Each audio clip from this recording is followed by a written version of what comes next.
Bonsoir. Les informations en bref. L'ancien président Wibal Ramkalawan a formellement démenti les allégations selon lesquelles il aurait emporté des biens appartenant à l'État après avoir quitté State House. Cette réaction fait suite à une déclaration du président Patrick Hermini qui a évoqué la disparition de meubles, d'un véhicule, d'un bateau ainsi que de cadeaux officiels reçus durant le mandat de M. Ramkalawan. C'est à son bureau d'Arpent Vert que l'ancien président Weval Wamkalawan a reçu la presse pour clarifier la situation concernant certains objets évoqués par le président Patrick Hermini. Le chef de l'État actuel avait déclaré avoir constaté la disparition de plusieurs objets à State House, notamment des cadeaux offerts à la présidence, un bateau ainsi qu'un véhicule.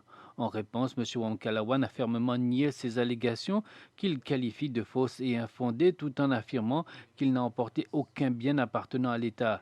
Il a rajouté qu'il reste entièrement à disposition pour toute vérification officielle. L'ancien président a précisé qu'un prix reçu par les Seychelles lors de l'exposition universelle de Dubaï avant son départ, il avait contacté David André, secrétaire général de l'Institut de la culture, du patrimoine et des arts afin de lui remettre officiellement. Concernant le bateau mentionné, M. Wamkalawan a précisé qu'il ne possède aucune embarcation personnelle et qu'il avait simplement utilisé un bateau offert par le gouvernement de Bahreïn aux Seychelles. Ce bateau, a-t-il affirmé, a été remis aux gardes-côtes après son départ de la présidence. Les nouveaux ministres ont aujourd'hui commencé leur travail dans leurs ministères respectifs. L'équipe de la SPC a rencontré le ministre David Pierre, ministre de l'Éducation et du Développement des Ressources humaines, Véronique Laporte, ministre des Transports et de l'Aviation civile, Barry Ford, ministre des Affaires étrangères et de la diaspora, ainsi qu'Evelyn Rose, ministre des collectivités locales et des îles intérieures. Tous ces ministres ont dit qu'ils ont été bien accueillis par les travailleurs et espèrent que les échanges se poursuivront dans les mêmes conditions.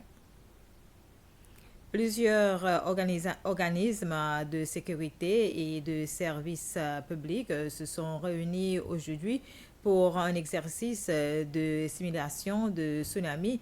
Cet exercice a permis de mettre l'accent sur les modalités de communication et de partage d'informations entre les organismes lorsque une alerte au tsunami est émise.